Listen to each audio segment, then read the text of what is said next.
હવે આમાંથી છૂટો, આમાંથી બહાર નીકળો, તો જ મોક્ષ મળે, તો જ કલ્યાણ થાય. અને લોકો એમાંથી બહાર નીકળવા માંગે, અને એક બહુ મોટું ટોળું થયું. એને વિદ્યા ખરી, પણ વિદ્યા માત્ર મોક્ષ લક્ષ્ય. ભણવાનું ખરું, પણ માત્ર મોક્ષ માટે. ધનુર્વેદ નહીં. અરે રે, હિંસા ના કરાય. આ બધું શીખીને શું કરશો? કેટલા પાપ લાગશે. બીજી વિદ્યા નહીં, માત્ર મોક્ષની જ વિદ્યા. આખો સમાજ મોક્ષ લક્ષી બની ગયો.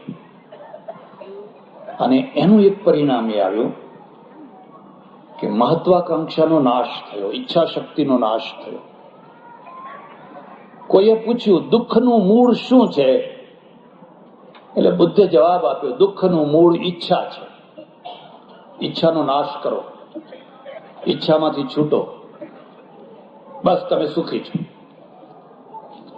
અને એ ઈચ્છામાંથી છૂટવાના કારણે, ઈચ્છાનો નાશ કરવાના કારણે તમે કોઈ સિકંદર પેદા ના કરી શક્યા, કોઈ નેપોલિયન પેદા ના કરી શક્યા. આટલો મોટો દરિયો હોવા છતાં કોઈ વાસ્કોડી ગામા પેદા ના થયો, કોઈ કોલંબસ પેદા ના થયો. ખારવાઓ, માછીમારો પેટ ભરવા માટે, માછલા પકડવા માટે માછીમારાનો ધંધો કરે, એને કોઈ પુશિંગ નહીં. કોલંબસ ને વાસ્કોડી ગામાના પાછળ તો આખું રાષ્ટ્ર હતું. ઇઝાબેલા રાણીએ એને આખી સહાયતા કરેલી. અહીં તો આપણે ખારવાઓને પાપીઓની માની, પાપયોનય. મને બચપણમાં ખબર છે કે ખારવો માછીમાર કરિયાણાની દુકાને કઈ ખરીદવા આવે તો એના પૈસાને પેલા મીઠાના કોથળામાં નાખે, પછી ગલ્લામાં નાખે, કારણ કે એ તો પાપનો પૈસો. મારે પાંડુરંગ શાસ્ત્રીને ધન્યવાદ દેવા જોઈએ, જેમણે આ ખારવાઓનો સ્વીકાર કર્યો, વાઘરીઓનો સ્વીકાર કર્યો. એમનું એક ભજન છે, મને પૂરું નથી આવડતું, પણ એ ભજનમાં એવું છે કે જેના હાથમાં છે જાળ, મુખે સંધ્યા ત્રિકાળ, જાત માછીમારોની કઈ હલકી નથી. એ જાળ છોડાવી નહીં. એ જાળ છોડી દેશે તો દુનિયાના લોકો તમારે ત્યાં માછીમારી કરવા આવશે, અને તમારું ધન છે એ પેલા લોકો લઈ જશે. સ્વે સ્વે કર્મણ્ય વિરતા સંસિદ્ધિમ લભતે નરા. ગીતા. તું તારું કામ કર્મ કર, કર્તવ્ય કર. પાપ પાપ પાપ, અરે કેટલા પાપ. રીંગણા ખાવ તોય પાપ લાગે, બટાકા ખાવ તોય પાપ લાગે, લાંચ ખાવ તો ના લાગે. એમાં કઈ વાંધો ના આવે. લોકોને ગુમરાહ કરવામાં આવે, અને એના પરિણામે જે દેશમાં જે કાઠું તૈયાર થવું જોઈએ એ તૈયાર ના થઈ શકે. અમે બધા કથા કરીએ એટલે અમારી કથાનું એક જ લક્ષ્ય હોય કે સંસાર પ્રત્યે કેમ ઘૃણા થાય, કેમ અરુચિ થાય.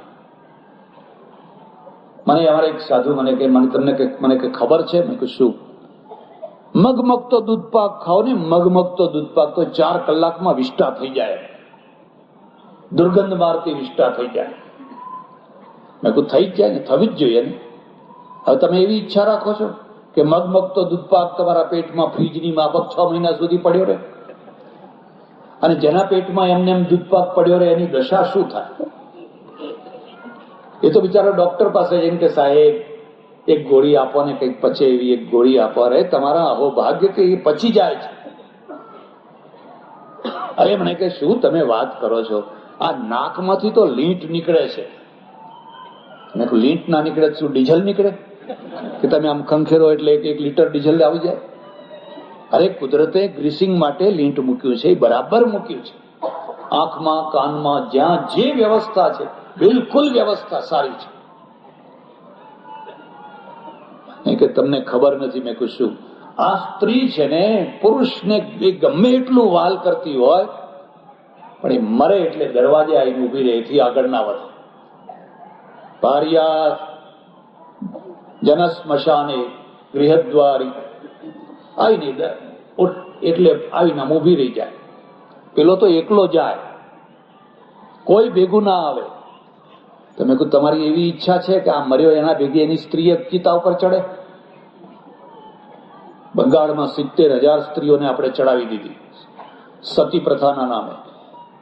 પુરુષની ભેગી અને 70,000 સ્ત્રીઓને વિલિયમ બેન્ટિંગ અને રાજા રામમોહન રાયે કેટલી જહેમત કરીને આ પ્રથા બંધ કરાવી. શ્રીજી મહારાજે લખ્યું છે, મારા અનુયાયીએ કોઈએ સતી પ્રથાને માનવી નહીં. તમે જોજો સુધારાનું વાત લખી છે. એ સ્ત્રી એટલે અટકી જાય છે એ જ બરાબર છે, કારણ કે એને 2 છોકરા ઉછેરીને મોટા કરવાના છે. પેલા પુરુષની મિલકત છે એને સાચવવાની છે, એના અધૂરા કામ પૂરા કરવાના છે. હવે જો એ ચિતા ઉપર ચડી જાય પછી આ છોકરાનું શું થાય, આ મિલકતનું શું થાય? અને તોય કોઈ સ્ત્રીઓ તો ચિતા ઉપર ચડીએ ખરી, પણ સતો થયો હોય એવો કોઈ પુરુષ આજ સુધી મેં સાંભળ્યો? તો આત્મા એકલા પુરુષને છે, અમને કોઈ નથી રાખતા.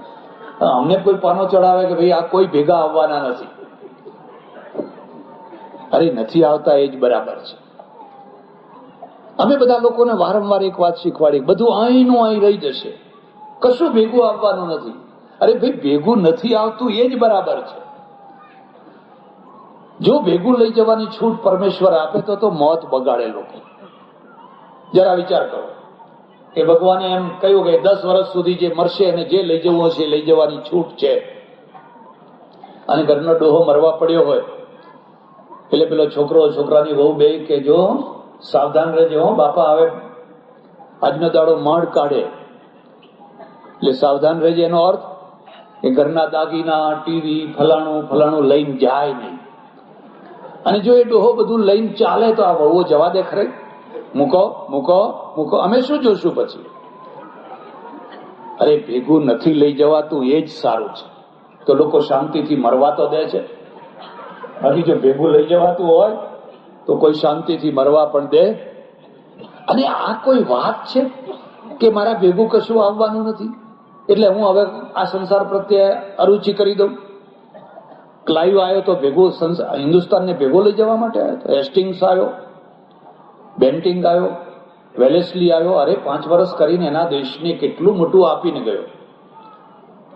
ખેલ દિલીથી માણસ મરે ને કે આ બધું હું મૂકીને જઉં છું, મારા ભાઈઓને આપજો, ટ્રસ્ટ કરું છું, આ કન્યા છાત્રાલયને આપજો, આપ મિલકત, મારી દીકરીઓ ભણશે.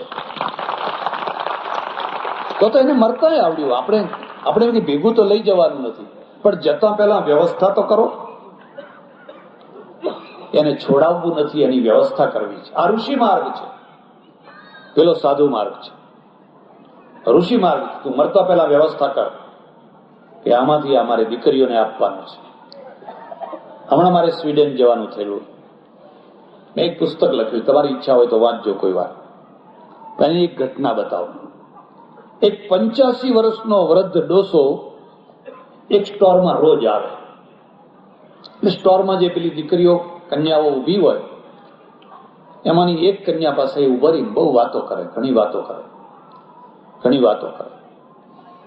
એટલે પછી પેલી છોકરીઓ થોડીક એને મશ્કરી કરે, હસી મજાક કરે, કારણ કે એ તો બધા ફ્રી દેશ છે, છૂટા. આપણું જુદું છે ને એમનું જુદું છે. એમ કરતા કરતા ડોસો આવતો બંધ થઈ ગયો. 8 દિવસ, 10 દિવસ, 15 દિવસ. એટલે પેલી છોકરીને થયું કે હવે પેલા ડોસા કેમ દેખાતા નથી. તપાસ કરી ખબર પડી કે ડોસા મરી ગયા છે. મરી તો ગયા છે પણ એ વિલ કરીને મર્યો છે, અને વિલમાં એની બધી મિલકત આ છોકરીને આપીને મર્યો છે. કોઈ વાસનાનો સંબંધ નહીં. એ તો 90 વર્ષનો વૃદ્ધ ડોસો છે, પણ એને એમ છે કોઈ મારી દીકરી બને, કોઈ મારી દીકરી બને, કોઈ મારો દીકરો બને, કોઈ મારો દીકરો બને. અને એને એક દીકરી મળી ગઈ અને એને ન્યાલ કરી નાખી, એને મરતા આવ્યું. હમણાં એક બીજા સજ્જન આવ્યા અમેરિકાથી, એમણે મને વાત કરી એક માણસ જયારે મરવાનો થયો તેને બચપણથી માંડીને અત્યાર સુધીના બધા ઉપકાર કરનારા માણસોના લિસ્ટ બનાવ્યા. કે હું બચપણમાં ભણતો હતો ત્યારે મને કોઈએ નોટબુકો આપેલી, કોઈએ બોલ પેન આપેલી, કોઈએ ફી આપેલી, કોઈએ મને નોકરીએ વળગાડેલો. 1150 માણસો થયા એના લિસ્ટમાં, 1150 માણસો. અને 1150 માણસો માટે પોતાના ડોલરનું વિલ કરીને મળ્યું. આ 1150 માણસો છે, એમને ખોળી ખોળીને તમે આટલા આટલા ડોલર આપજો. એ 1150 માંથી ઘણા મરી ગયેલા, 250 માણસો જીવતા હતા. એ 250 માણસોને 1100 ડોલર ભાગ આવ્યા. હવે એને કોઈને કલ્પના નહીં કે જે છોકરાને અમે આજે બોલપેન આપી છે એ મરતી વખતે વિલ કરીને મને 1100 ડોલર આપીને જશે, એની કોઈ કલ્પના. આને મરતા આવડ્યું, એને જીવતા આવડ્યું, એને મરતા આવડ્યું. આપણને નથી જીવતા આવડતું, નથી મરતા આવડતું, ને મિલકત પછી ભત્રીજાઓમાં ઝઘડા, કોર્ટ કચેરી, વકીલો ને પોલીસમાં ધૂળ ધાણી. ભેગું નથી આવવાનું, એ તો વાસ્તવિક, એ જ સારું છે. પણ તમે એને વહેંચીને જાઓ ને, આપીને જાઓ ને. કે અમારું છાત્રાલય છે, અમારા લેવા પાટીદારોનું, અમારું ગૌરવ છે, અમારી દીકરીઓ અહીં ભણે છે, માટે અમારી મિલકત બધી કૃષ્ણાર્પણમસ્તુ. તો એ ધન્ય ધન્ય થઈ જાય. ઉપદેશ આ આપવાનો છે. વૈરાગ્ય ચડાવીને એને નકારાત્મક જીવન નથી આપવાનું, વૈરાગ્ય ચડાવીને એને સકારાત્મક વ્યવહારિક જીવન આપવાનું છે. એટલે એક બીજો ભાગ આવે.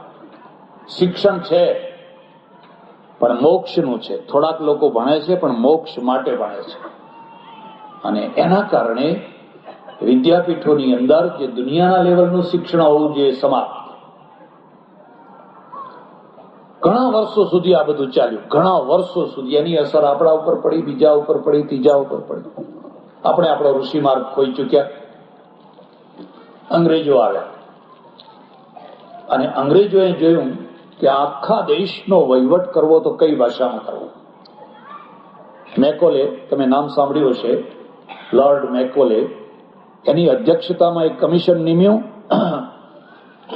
એમની પાસે 3 ભાષાઓનો વિકલ્પ. આખા દેશનો વહીવટ સંસ્કૃતમાં કરવો, ફારસીમાં કરવો કે અંગ્રેજીમાં કરવો. સંસ્કૃતમાં થઈ શકે એમ નહોતું, કારણ કે સંસ્કૃત ભણાવવા જ કોઈ તૈયાર નહોતું. એ તો દેવ ભાષા હતી, એને લોક ભાષા થવા ના દીધી. એ મુઠ્ઠીભર દેવો માટે હતી. હવે આજે આપણે પસ્તાય છે. એને જો લોક ભાષા થવા દીધી હોત, બુદ્ધે લોક ભાષાનો ઉપયોગ કર્યો, પાલીનો. મહાવીરે લોક ભાષાનો ઉપયોગ કર્યો, પ્રાકૃતનો. પણ આ તો બધી દેવ ભાષા. કોઈ પંડિતો ભણાવવા તૈયાર નતા. ફારસી તૈયાર હતી, કારણ કે ફારસી તો ત્યારે પ્રચલિત જ હતી. શિવાજીના દરબારમાં ફારસી ચાલતી હતી. અને જો ફારસી થઈ હોત તો એનું પરિણામ આ દેશ માટે બહુ ભયંકર આવ્યું હોત. હું એમ માનું છું કે અંગ્રેજી થઈ એ સારું થયું. સંસ્કૃત થઈ હોત તો ઘણું સારું થાત, પણ એ તો શક્યતા જ નથી. આપણે રૂઢિવાદી હતા. હું બ્રાહ્મણ છું, બચપણમાં ભણેલો સંસ્કૃત, મને ખબર છે અમારી પાઠશાળામાં શું થતું. એ રૂઢિવાદના પકડમાં હતી, એટલે બીજા કોઈને ભણાવવા જ નહીં. ફારસી થવાની. ફારસી થઈ હોત તો આવું બોલાત, બાદશાહ દશરથ और બેગમ કૌશલ્યા और શાહજાદા રામ, આવું બોલાત. આખી ભાષા, સંસ્કૃતિ, આખું કલ્ચર બદલાઈ જાય. એટલે અંગ્રેજી થઈ એ સારું. મેકોલને ગાળો દેશે લોકો, પણ હું એને ગાળો નથી દેતો. એકે ગાળ દીધી એટલે બીજાએ દીધી, બીજાએ દીધી એટલે ત્રીજાએ દીધી, ત્રીજાએ દીધી એટલે ચોથાએ દીધી. મેકોલે અરે મેકોલે સારું કર્યું. અંગ્રેજીના માધ્યમથી આખી દુનિયાનું આપણને જ્ઞાન મળ્યું. આ મુદ્દાને યાદ રાખજો. ગુલામી વિલાયતથી આવી અને આઝાદી પણ વિલાયતથી આવી. અંગ્રેજો ગુલામી લઈને આવ્યા એ વાત સાચી, પણ જે આઝાદી આવી એ બધા વિલાયત જઈને ત્યાંથી પ્રભાવિત થઈને પછી આઝાદીની વાત કરવા લાગ્યા. રાજા રામમોહન રાય, મહાત્મા ગાંધી, આ બધા વિલાયત ગયા અને બદલાઈને આવ્યા. પરિવર્તન થઈ ગયું. તમારામાંથી જે ફોરેનમાં રહેતા હશે, કેમ બદલાઈ ગયા?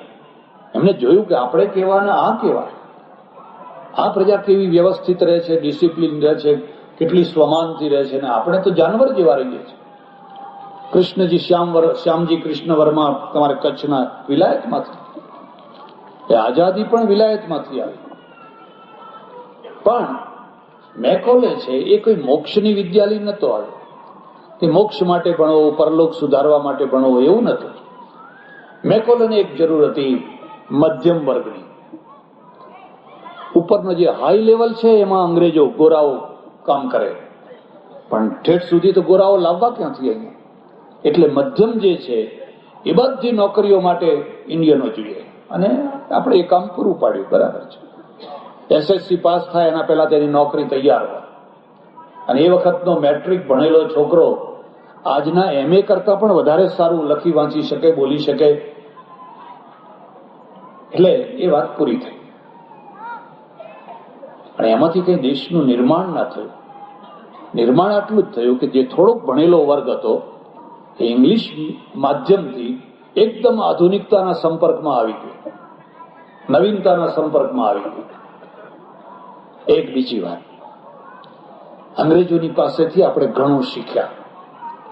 ઘણું એટલા માટે શીખ્યા, ડિસિપ્લિન કેવી કહેવાય, લેફ્ટ રાઈટ.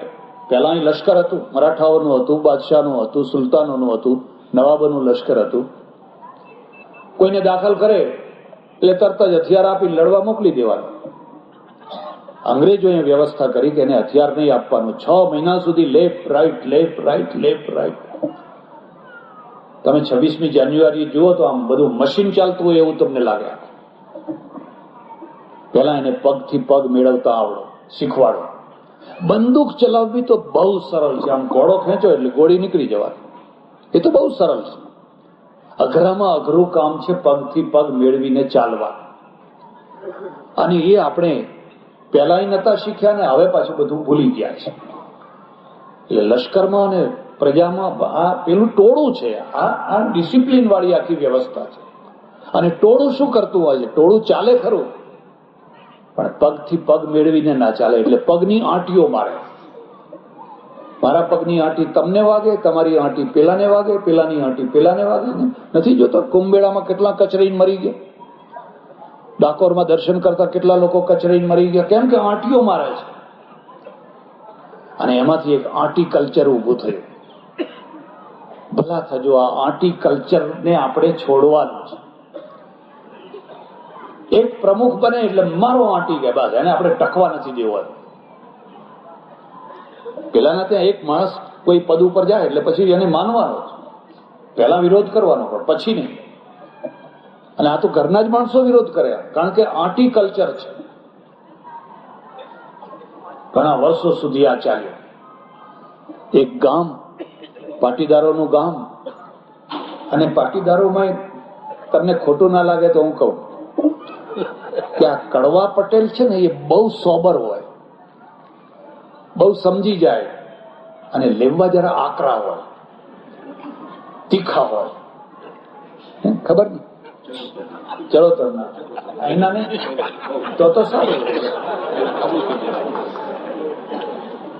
અમારે બધા છે ને બહુ તીખા હોય.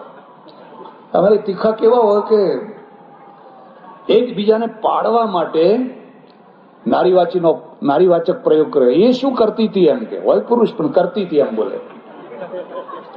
ગામમાં સરપંચની ચૂંટણી અને 10 ઉમેદવાર ઉભા રહેલા ને 10 બરાબર રાજાપાટમાં કહ્યું હું નહીં, હું જ થવાનો, હું નહીં બેસું. 10 અંદર સંઘર્ષ કરે. આખું ગામ લોહી લુહાણ થઈ જાય એવી દશા. એક મહાત્મા આવ્યા, સંત આવ્યા, એને જોયું કે ઓહો, આ આટલું સરસ સુખી સમૃદ્ધ ગામ અને બરબાદ થઈ જશે આ ચૂંટણીમાં. એટલે એને લોકોએ કહ્યું મહારાજ અમારો કંઈક રસ્તો કરો. એ કે રસ્તો કરું, પણ હું કહું એમ કરો તો કરો. એક 10 બાય 7 ફૂટ ઊંડો ખાડો કરો. 10 ફૂટ આમ, 10 ફૂટ આમ ને 7 ફૂટ ઊંડો. બધા વળગ્યા, ખાડો કરી નાખ્યો, તૈયાર. હવે જે ઉમેદવારો છે સરપંચ, એ બધા એમાં ઉતારો એમને. એ બધાને એમાં ઉતાર્યા. હવે જો સીટી વગાડું એટલે સૌથી કૂદીને જે બહાર આવશે ને એ સરપંચ. એટલે જે સૌથી ઊંચો હતો ને એ ખુશ થઈ ગયો. બા, આ ઠીંગુજી શું બહાર આવવાનો હતો? બહાર તરત જ હું તો બહાર નીકળી જઈશ. એટલે કે હા મહારાજ બરાબર વગાડો સીટી. અને મહારાજે જ્યાં સીટી વગાડીને પેલો જે ઊંચો માણસ હતો ને એને મારે કૂદકો ને આમ પકડ્યો, એટલે પેલા બીજાએ પગ પકડીને ખેંચ્યો નીચે. ઉપર ક્યાં જાય છે? અમે શું મરી ગયા છીએ? ત્યાં સુધીમાં બીજાએ કાંઠો પકડ્યો તો એને ખેંચ્યો, ત્રીજાએ એને ખેંચ્યો. 4 કલાક સુધી પગ ખેંચવાની પ્રક્રિયા ચાલી, એકે બહાર ના નીકળ્યો. પેલા મહારાજે કહ્યું, હવે બસ બંધ કરો, મારે તમને આજ કહેવું હતું કે આજ સુધી તમે પગ ખેંચ્યા છે અને પોતાના જ ભાઈઓને નીચે પછાડ્યા છે, હવે તમે હાથ ખેંચો. આ પગ ખેંચવાનો રિવાજ બંધ કરો ને હવે તમે હાથ ખેંચો. આવ મારા ભાઈ, તું ખાડામાં પડ્યો છે, લે મારો હાથ પકડને બહાર નીકળ. 1 લાખ 2 લાખ જોઈતા હોય તો લે, મળે તો આપજે, નહીં તો કઈ નહીં, પણ લે, પણ તું બહાર નીકળ. હું તમને આ ઉપદેશ દેવા આવ્યો છું. એટલે સજ્જનો,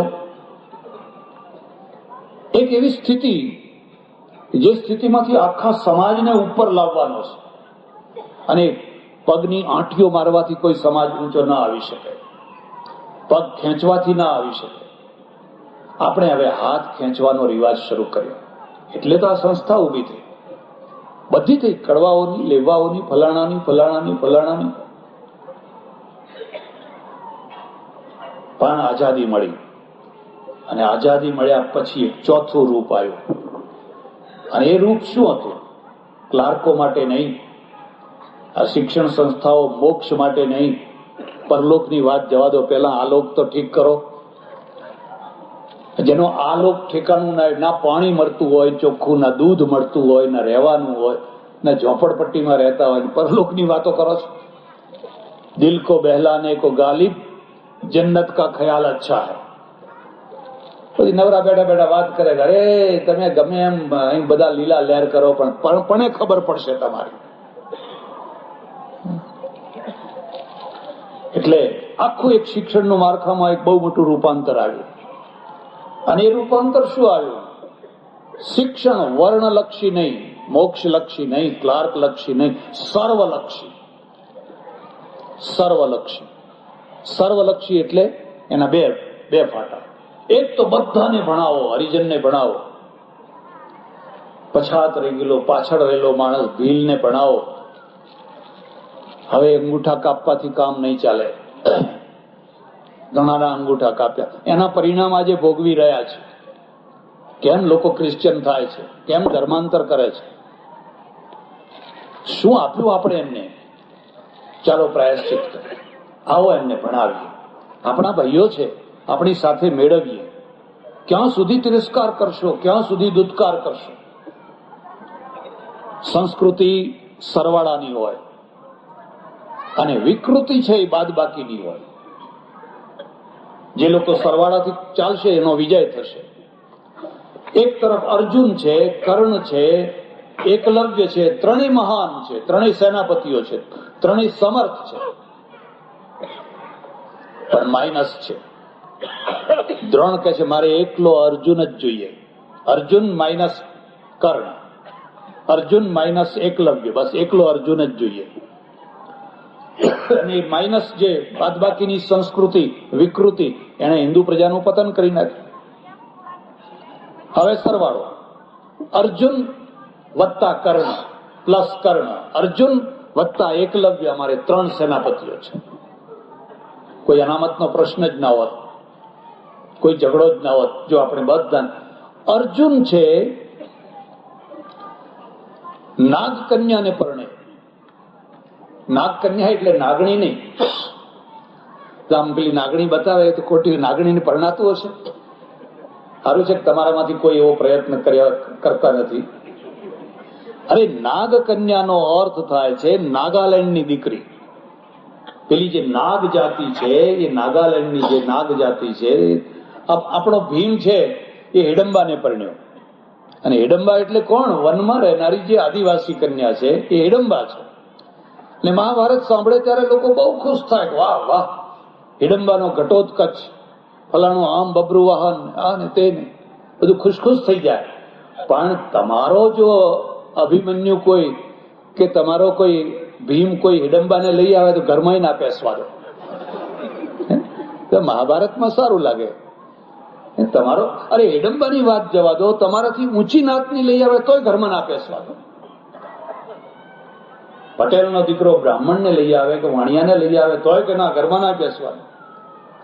કેમ? બાદબાકીની સંસ્કૃતિ આવી. આ લીવર બગડી ગયું, ખરાબ થઈ ગયું લીવર, પચતું નથી કશું. પેલા તો બધી કન્યાઓ સ્વીકાર કરી, પાંડવો એ બધા બધી કન્યાઓ સ્વીકાર કરી અને એક છત્ર રાજ કર્યું. સંસ્કૃતિ માઇનસ ના હોવી જોઈએ, પ્લસ હોવી જોઈએ, સરવાળાની હોવી જોઈએ. તમે પચાવો બધું, તમે સ્વીકાર કરી શકો. તમે વટલાઓ નહીં, તમે અભડાઓ નહીં. વાત વાતમાં વટલાઈ જાઓ, વાત વાતમાં અભડાઈ જાઓ. અને વટલાઈ જવું ને અભડાઈ જવું, વટલાઈ જવું ને અભડાઈ જવું, આ ક્યાં કઈ જગ્યાએ છે? પરદેશ જશો કેવી રીતે? પરદેશમાં રહેશો કેવી રીતે? તો તમે કૂપ મંડુક થઈ જશો. અને કૂપ મંડુક થઈ ગયા, પેઢીઓ દર પેઢીઓ કૂપ મંડુક થઈ ગયા. આ તો 100, 150, 101 વર્ષની આજુબાજુથી બહાર નીકળવા માંડે. એમાં જે પહેલા બહાર નીકળ્યા એને નાત બહાર મૂક્યા, ગાંધીજીને નાત બહાર મૂકેલા. એને બહુ સહન કરવું પડે. હવે લોકો ઉતાવળા છે, 8 લાખ આપીને પણ પેસી જાવ ને અમેરિકામાં.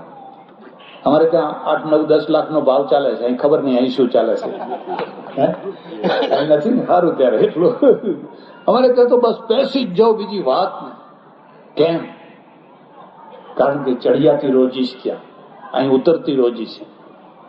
ગામના જુવાન છોકરાઓ બાંકડા ઉપર બેઠા બેઠા ગુટકા ખાય, કઈ ધંધો નથી. અને અમારે ચડોતરમાં તો એવી દશા બેઠી છે કે ગ્રીન કાર્ડ વાળાને તો જોઈએ એટલી કન્યાને, રેશન કાર્ડ વાળાને કોઈ પરણાવા તૈયાર નથી. રેશન કાર્ડ વાળા બિચારા બધા બેઠા બેઠા ગુટકા ખાય છે. આખું વિકૃતિ આવી રહી છે. એટલે હવે જે શિક્ષણ આવ્યું એ આખું શિક્ષણ આવ્યું સર્વલક્ષી. બધા ભણે આ દેશમાં, બધા જેને ભણવું હોય બધા ભણે. અને બીજી તરફ બધું ભણે, માત્ર મોક્ષની વિદ્યા નહીં. તમને એક મિસાઇલ બનાવતા આવડવું જોઈએ, એટમ બોમ્બ બનાવતા આવડવું જોઈએ, તમને આ ગાડી બનાવતા આવડવું જોઈએ, પ્લેન બનાવતા આવડવું જોઈએ, ટેન્ક બનાવતા. તમને made in Japan, made in Japan, made in Japan. ક્યાં સુધી made in Japan? Made in India કેમ નહીં? કારણ કે મેડ ઇન ઇન્ડિયા છે ને એ હિમાલયમાં દોડ્યું. આપણે તો પલાઠી પૂજક છીએ. આપણા પાસે સારો ક્રીમ વર્ગ હતો, એમ નતો એમ નહીં. બુદ્ધિમાં આપણે ઉતરતા નતા. પણ જે દેશનો જે ક્રીમ વર્ગ છે ને, 10મી, 11મી, 12મી, 13મી, 14મી, 15મી શતાબ્દી સુધીનો ઇતિહાસ જો, પેલા લોકો દરિયો ડખોડતા હતા. 300-400 વર્ષ સુધી દરિયામાં કેટલા મર્યા. આપણે બધા હિમાલય તરફ દોડતા હતા. જે કોઈ ક્રીમ નીકળ્યો ને હિમાલય, અને હિમાલય જે પલાઠી વાળીને બેસી ગયો. અને એને લોકોને કહ્યું તમે બધા પલાઠી વાળો, અંદર જુઓ, બહાર જોશો નહીં, અંદર જુઓ. અને બધા અંદર જોતા થયા ને એટલે આપણે પલાઠી પૂજક થયા. પેલા ચર્ચમાંથી નીકળીને પ્રયોગશાળામાં ગયા, અને પ્રયોગશાળામાંથી નવું પશ્ચિમ ઉભું થયું, નવું યુરોપ ઉભું થયું, જેને આખી દુનિયાને પકડી લીધી મુઠ્ઠીમાં. કોલોનીઓ જ કોલોનીઓ. ગોરા લોકોએ કોલોનીઓ કરી, આપણે કેમ ના કરી? કેમ ના કરી આપણે? કારણ શું કે પ્રયોગશાળામાં ગયા. હું અમેરિકા ગયેલો અને એક અમેરિકન સજ્જને મને કહ્યું, મને કે મહારાજ હું તો ઈચ્છું છું કે તમારી સંસ્કૃતિનો ખૂબ પ્રચાર થાય, તમારા અધ્યાત્મનો જય જયકાર થાય. મને બહુ સારું લાગ્યું. કેટલો આપણો હિમાયતી માણસ છે. પણ ફરી બીજી વાર કહ્યું, ત્રીજી વાર કહ્યું, ચોથી વાર કહ્યું તો મેં કીધું કઈક દાળમાં કાળું લાગે છે. આ કેમ વારંવાર આવું કેમ કે છે? મેં કહું કેમ? પણ અમારી સંસ્કૃતિ, અમારું અધ્યાત્મ. મને કે એટલા માટે કે તમારા જુવાન ભણેલા છોકરાઓ ટોકરા ખખડાવે. અમારા છોકરાઓ પ્રયોગશાળામાં જાય ને તમારા છોકરાઓ મંદિરોમાં જાય. એ ટોકરા ખખડાવે ને અમે પ્લેનો બનાવીએ એટલે તમારે ખરીદવા પડે. નહીં તો અમારું બધું લેશે કોણ? જેમ તમારા અધ્યાત્મનો પ્રચાર વધશે એમ અમારો વેપાર વધશે. ઓહો, મેં કહ્યું આ તો પથ્થરો મારે છે મને. આ તો વખાણ નથી કરતો પણ આ પથ્થરો મારે છે. તમારી પાસે સારામાં સારું ક્રીમ છે, બુદ્ધિશાળી માણસો છે. પણ જેમ યુરોપે પાઠું બદલ્યું, આપણે મંદિરો બંધ નથી કરવા. મંદિરોની જરૂર છે, મંદિરો હોવા જ જોઈએ. પણ પ્રયોગશાળાની પણ જરૂર છે, લેબોરેટરીની પણ જરૂર છે. બેયને સાથે રાખવાના છે. અને એ કામ કેવી રીતે થશે? બહેનોમાંથી થશે. આ માસ્ટર બીબુ છે. આ છોકરું છે ને, છોકરાને કેવું ઘડવું એ બે બહેનો કરે છે. 10,000 આચાર્ય બરાબર એક બેન છે. અને એ બેન જો ભણેલી હોય, પઠિત હોય, એને દુનિયાની ખબર હોય, તો એ માર્ગ જરૂર સરળ સીધો થવાનો જ છે. કોઈ પણ સુધારો એકલા પુરુષો નથી કરી શકતા. જ્યાં સુધી નારી વર્ગ જાગૃત ના થાય, સુધારો ઘરમાં લાવી શકાતો નથી. એક સભામાં મેં પૂછ્યું, પટેલોની સભા હતી, મેં કહ્યું મર્યા પછી આ જે કૂટવાનો રિવાજ હતો એ હવે ચાલુ છે કે બંધ કર્યો? એટલે બધાએ કહ્યું ચાલુ જ છે. મને ખબર નહીં અહીં ચાલુ છે કે બંધ છે. અહીં નથી ને? નથી. એટલું સારું કરે, તમે વહેલેથી જાગેલા છો. હું તો એક આશ્રમમાં ઉતરેલો, મારે ઉત્તર ગુજરાતના એક ગામમાં આશ્રમ ભાગોળે, અને એક ટ્રેક્ટર આવીને ઉભું રહ્યું, એમાંથી 50-60 બહેનો ઉતરી, બધી લેવા પાટીદાર. પછી આમ કેડો બાંધી બધા. મેં કહ્યું આ શું કરી રહ્યા છે? મને કે મહારાજ આ તો મોકાણ કરવા આવ્યા છે, હવે કૂટશે બધા. એટલે હું આમ બારીમાંથી જોવા માંડ્યો, તે રીધમ જેમ પેલું બેન્ડ વાગે ને, એમ બેન્ડની સાથે રાજ્યા, એ પેલી ગરડી ડોશીઓ હોય ને માસ્ટરી કરે, અને જુવાન વહુઓ હોય ને એને ધકેલીને અંદર કે કોટ કોટ પાંસળા તોડ, અમે તોડ્યા એમ તું એ તોડ. એટલે મેં કહ્યું આ શા માટે? હવે શાસ્ત્રમાં એવું લખ્યું છે કે મરેલા માણસ પાછળ જે લોકો રડે છે એમના આંસુ, એમનું લીંટ પેલા મરનારને ભોગવવું પડે છે. પ્રાર્થના કરવાની, રડવાનું નહીં, કૂટવાનું નહીં. આ શાસ્ત્ર છે, કાશી શાસ્ત્ર, પેલું ડોશી શાસ્ત્ર. કૂટો બીજી વાત, એકાદ બે બેભાન થઈ જાય, પડી જાય. હવે ધીરે ધીરે મેં કહ્યું તો કે અમારે તો રિવાજ છે એમ કે, તો મેં કહ્યું મારે બંધ નથી કરાવવો, મારે રિવાજ ચાલુ રાખવો છે. પણ મારે એક પરિવર્તન કરવું છે કે અત્યાર સુધી આ બહેનોએ કૂટાકૂટ કરી, હવે તમે બંધ કરો ને આ પુરુષોને ચાલુ કરો. મરનારની સદગતિ કરવા માટે હવે ટ્રેક્ટરો ભરી ભરીને બધા પુરુષો છે ને નીકળી પડો, ને પછી જેવી રીતે આ બેન બધા રીધમથી કૂટતા હતા એમ હવે પુરુષો કૂટો, કારણ કે પેલાની સદગતિ થાય. મને કે ના એવું તો ના થાય. પુરુષો કે ના અમે તો ના કૂટીએ. તો મેં કહું આમના પાસળા શું કામ તોડાવો છો? આ કુરિવાજો છે. અને આ બધું ક્યાંથી નીકળી શકે? જ્યાં સુધી બહેનો ભણે નહીં, જ્યાં સુધી બહેનો વાતને સમજે નહીં, ત્યાં સુધી તમે કંઈ ના કરી શકો. તમે આગા પાછા જાઓ એટલે ફરી હતા એ નહીં કરવા માંડે. તો બધું મને એક માણસે કહ્યું, મને કે અમારે કચ્છના અમારા પાટીદારોની કમાણીનો 1/4 ભાગ આ બહેનો ભૂત ભૂવામાં કાઢે છે. 25% અમારા 25% કમાણીના કોઈને કઈ નડતું હોય છે, કોઈને કઈ નડતું હોય છે, કોઈને કઈ નડતું હોય છે. તો ઠેઠ વિલાયત સુધી બધું નડતર ચાલે છે. અમેરિકાની વિલાયત સુધી આ નડતર મટાડનારા ત્યાં કઈ પૈસો કમાય છે. કાં તો જ્યોતિષ જુઓ, કાં તો નડતર, કાં તો તાંત્રિક, ખૂબ ચાલે. બધી વિધિ કરાવો.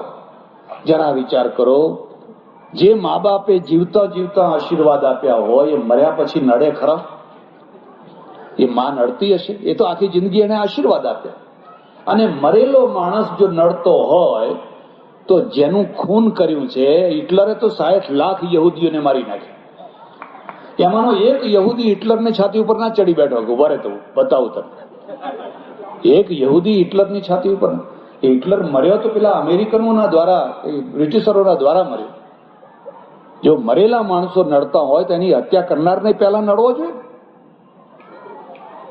આ બધા વહેમો, આ બધી રૂઢિઓ, કુરિવાજો ક્યારે નીકળે? જયારે બહેનો ભણતી થાય ત્યારે. મને એ સાંભળીને આનંદ થયો કે થોડા જ વર્ષો પહેલા આ છાત્રાલય અહીં શરૂ કરેલું ને ત્યારે 25-27 દીકરીઓ માંડ થઈ. કોઈ દીકરી આપવા તૈયાર નહીં. કેમ? છોકરીઓને ભણાવીને શું કરવું છે? ચરિત્ર ભ્રષ્ટ થઈ જશે, કાગળ લખશે, આમ કરશે, તેમ કરશે. હમણાં હું ખંભાતનો ઇતિહાસ વાંચતો હતો.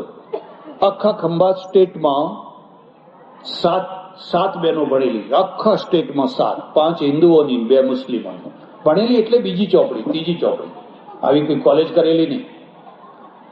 જ્યાં બહેનો આટલી નિરક્ષર હોય. એક મારો એ ઋષિનો જમાનો છે જ્યારે ગાર્ગી, લોપા, મુદ્રા ઋષિઓ સામે ધડાકા લે છે. યાજ્ઞવલ્ક જેવા ઋષિને પૂછે છે, બરાબર મારે પ્રશ્ન પૂછવો છે. કાશ્યો વા માગધો વા, કાશી દેશનો ક્ષત્રિય કે મગધ દેશનો ક્ષત્રિય બે બાણ લઈને ઉભો થાય એમ હું ગાર્ગી બે બાણ લઈને ઉભી થઈશ, જવાબ આપો. અને યાજ્ઞવલ્કને પરસેવો છૂટી ગયો. એ ગાર્ગી ને લોપાની પરંપરામાં આજે જુઓ તો બિલકુલ નિરક્ષરતા. તમારા પૂર્વજોએ, મને નામ ખબર નથી, પણ જે કોઈ હોય એ બધાને આપણે પ્રણામ કરવાના છે. ગાડીને પહેલા ગેરમાં બહુ પેટ્રોલ જોઈએ, ખરું જોર પહેલા ગેરમાં જ કરવાનું હોય છે.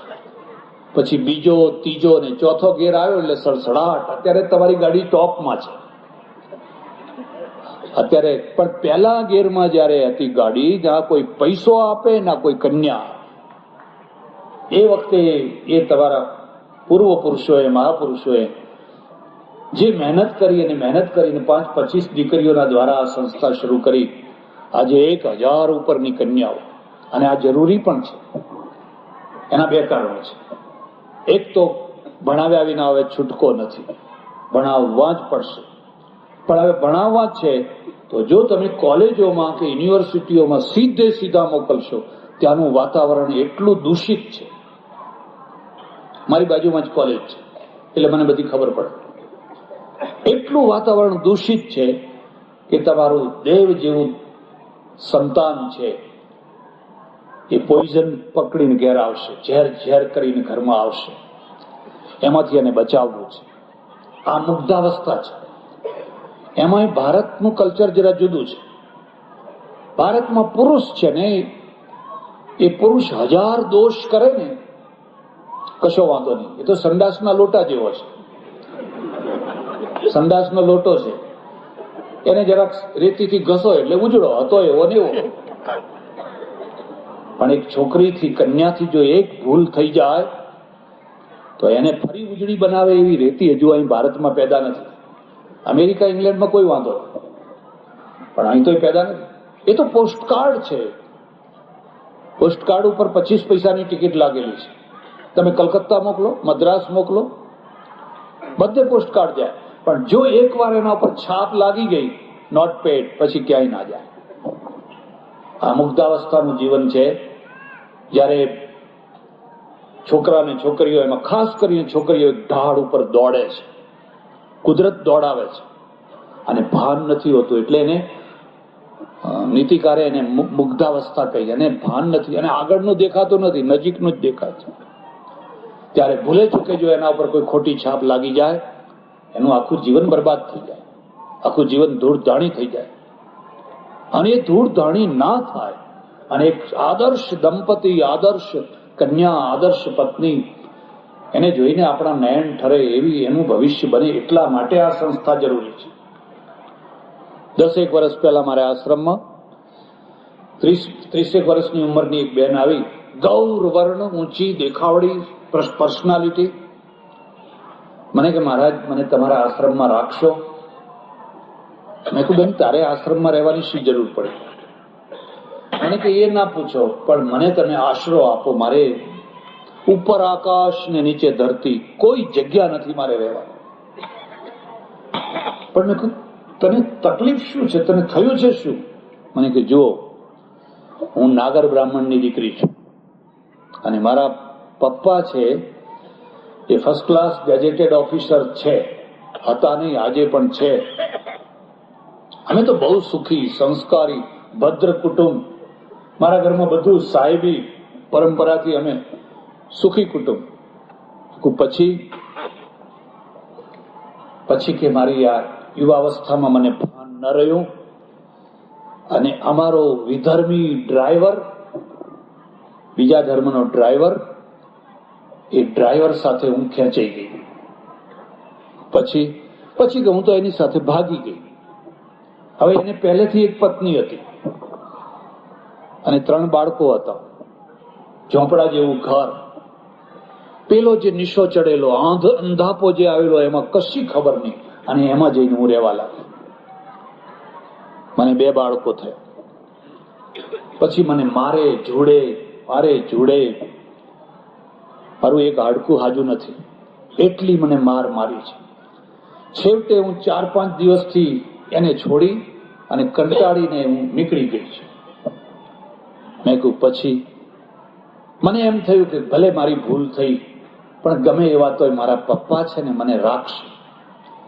અને હું જયારે એમના બંગલે જઈને ઊભી રહી અને મારો ચહેરો જોયો એટલે એ તો દુર્વાસા એમ કે નિકાલ તારું મોઢું કાળું કરાય, મને બતાવીશ નહીં. મને કાઢી નાખે.